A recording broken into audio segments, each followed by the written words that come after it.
Il était une fois deux hommes très différents. Le premier homme était très riche et vivait dans une grande et belle maison. Il portait les vêtements les plus chics et mangeait chaque jour la nourriture la plus délicieuse. Non loin de sa maison, juste à côté de la porte, il y avait un autre homme nommé Lazare.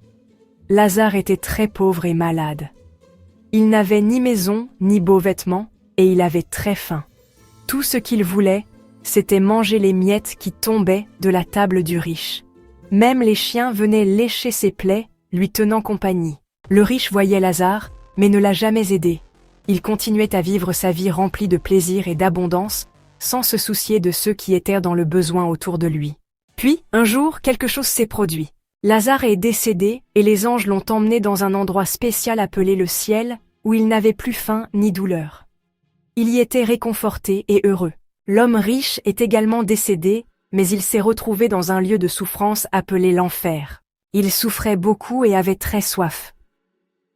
Mais il y avait un énorme fossé entre lui et Lazare, et il ne pouvait pas atteindre l'endroit où se trouvait Lazare. Père Abraham, aie pitié de moi.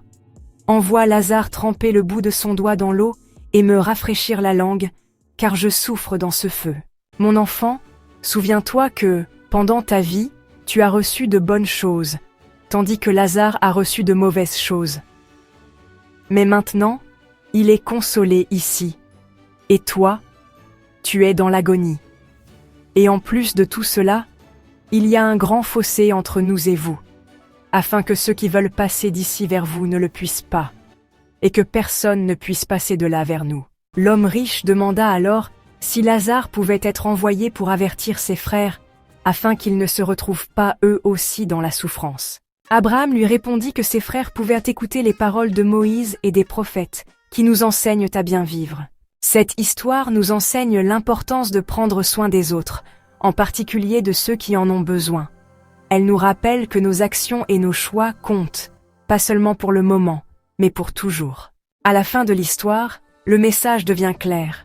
La vie ne se limite pas aux richesses que nous accumulons ou aux plaisirs dont nous profitons.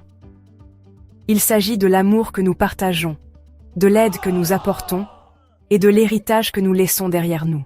L'histoire de Lazare et de l'homme riche nous apprend à regarder au-delà de nos désirs et à prendre soin de ceux qui nous entourent, car ce faisant, nous trouvons la véritable essence de l'humanité et le chemin vers une paix et un bonheur durable.